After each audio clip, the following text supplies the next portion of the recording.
The quiet side of goodbye. I used to believe that love could survive anything, distance, time, even pain.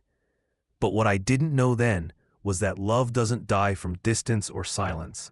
It dies from betrayal whispered in the dark. My name is Cassian Hale. I'm 37 years old.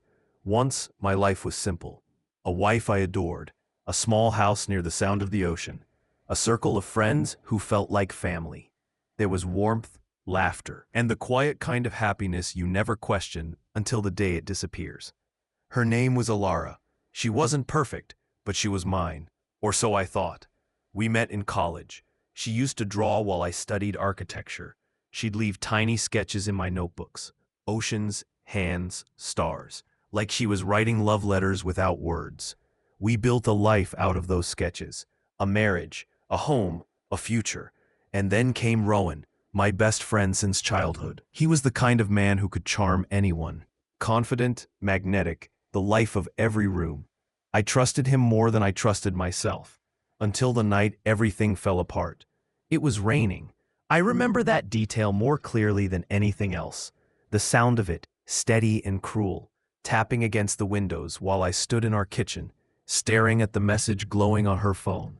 A message from him. Words that should have never been written. Words that tore through the last of my illusions. I didn't scream, didn't break anything, didn't ask why. I just walked out into the rain and kept walking until the city lights blurred into nothing but silver ghosts. For weeks after, I lived inside a silence so heavy it felt like drowning. The walls of my house knew too much. Every corner whispered their names.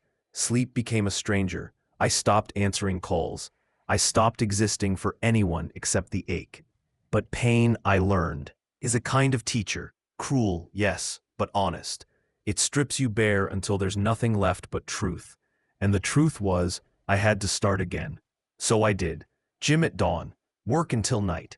Coffee alone. No sugar, no cream.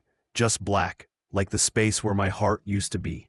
And day by day, I began to breathe again. Not because it stopped hurting, but because I refused to let it define me.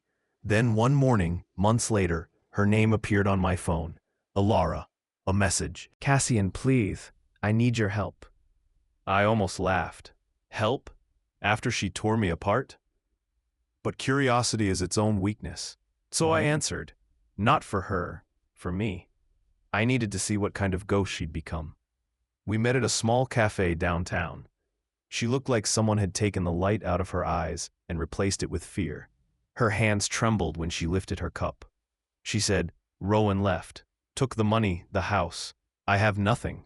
I don't even know where to go. And in that moment, I understood something cruelly beautiful.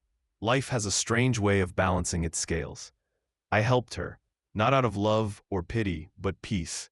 I paid her rent, found her a lawyer, and made sure she was safe. Not because she deserved it, but because I deserved closure. Kindness, I realized, was my victory. Weeks passed. Sometimes she'd thank me, sometimes she'd cry. But I didn't stay. I'd already begun to live in another world. One where she no longer existed. And that's when I met Maeve. A woman who didn't try to fix me. She just sat beside me on park benches, in silence, letting the world unfold without asking questions. She didn't chase my pain. She respected it. And somehow, that was enough. With her, I learned that love doesn't always arrive with fire. Sometimes it's a quiet sunrise after a long, brutal night. It doesn't demand, doesn't break, it simply stays.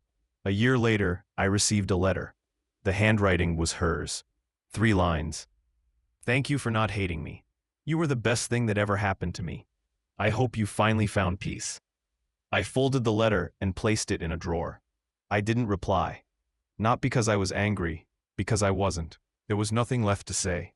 Sometimes silence is the only goodbye that matters. Because when you stop needing to be heard, that's when you know you've healed. And as I watched the sun sink into the horizon that evening, with Maeve's hand resting quietly in mine, I realized something simple but profound. Forgiveness isn't about letting someone back in.